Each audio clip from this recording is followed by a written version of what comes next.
అప్పుల పాలు అంటే మొన్ననే పార్లమెంట్ కూడా ఎడమకాలి చెప్పు తీసుకొట్టినట్టుగా సమాధానం చెప్పింది కాంగ్రెస్ చేస్తున్న దుష్ప్రచారానికి. కేసీఆర్ ప్రభుత్వం 10 ఏళ్లలో చేసింది కేవలం 2,80,000 కోట్ల అప్పు మాత్రమే అని. కానీ సిగ్గు లేకుండా ముఖ్యమంత్రి రేవంత్ రెడ్డి నుంచి మొదలు పెడితే ఆయన మంత్రులు, ఎమ్మెల్యేలు, చివరికి నిన్న స్పీకర్ గారు కూడా పచ్చి అబద్ధాలు మాట్లాడుతూ ఉన్నాడు.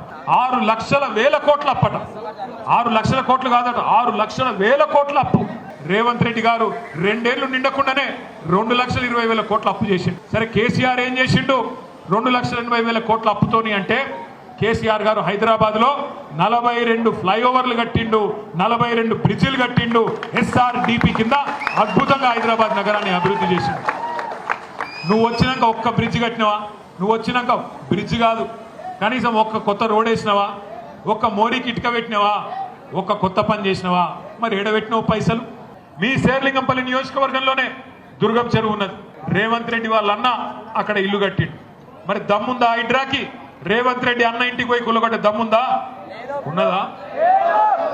పడ్డాడనుకో తెల్లారు ఎగిరిపోదు పోస్టు. అందుకే రేవంత్ రెడ్డి అన్న మాత్రం ఇల్లు మాత్రం సేఫ్. కానీ గరీబోడిని అడిగేటోడు లేడు కదా.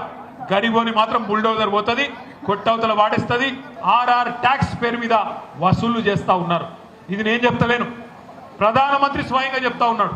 ప్రధానమంత్రి వచ్చి చెప్తున్నాడు హైదరాబాద్ లో ఎన్నికల ప్రచారంలో, ఇక్కడ RR ట్యాక్స్ వసూలు చేస్తున్నారు బిల్డర్ల దగ్గర, మరి అదే విధంగా కాంట్రాక్టర్ల దగ్గర. బై ఎలక్షన్ వస్తుంది. మరి రేపు పార్టీ మారిన పార్టీ ఫిరాయింపు మీద సుప్రీంకోర్టు ఇప్పటికే 4 దొబ్బులు దొబ్బింది. ఎక్కడ బై ఎలక్షన్ వస్తుందని భయమా? మరి నిజంగానే నీ రేవంత్ రెడ్డి పీకి పందిరేస్తే, నిజంగానే నీ కాంగ్రెస్ ప్రభుత్వం చాలా గొప్పగా పనిచేస్తే తెచ్చుకో టికెట్, రా శేర్లింగంపల్లి నియోజకవర్గంలో కొట్లాడు, ఎవరు గెలుస్తారో చూద్దామని చెప్పిన 10 మందితో రాజీనామా పెట్టి ఎవలేందో దూద్ కా దూద్ పానీ కా పానీ రాజుగా చూసుకుంటూ అయిపోతుంది. రేవంత్ రెడ్డి కేసీఆర్ ప్రజలు డిసైడ్ చేస్తారు. ఎలక్షన్స్ వస్తే కాంగ్రెస్ కు బై బై ఎలక్షన్ అయితే తప్ప ఈ బై ఎలక్షన్ ఇంకోటి కానే కాదు. బై చెప్పే ఎలక్షన్ అయితే కాంగ్రెస్ కు టాటా బై బై చెప్పి ఇక చాలు ఈ దరిద్రం అని చెప్పి ఎలగొట్టే రోజులు దగ్గరలో ఉన్నాయి. ఎవడో ఒక సన్నాసి మాట్లాడుతున్నాడు, టీఆర్ఎస్ పోయటం కింద కలిసిపోతుందట. మాకేం పిచ్చిలేసింది ఎన్నో కలుపుతందుకు.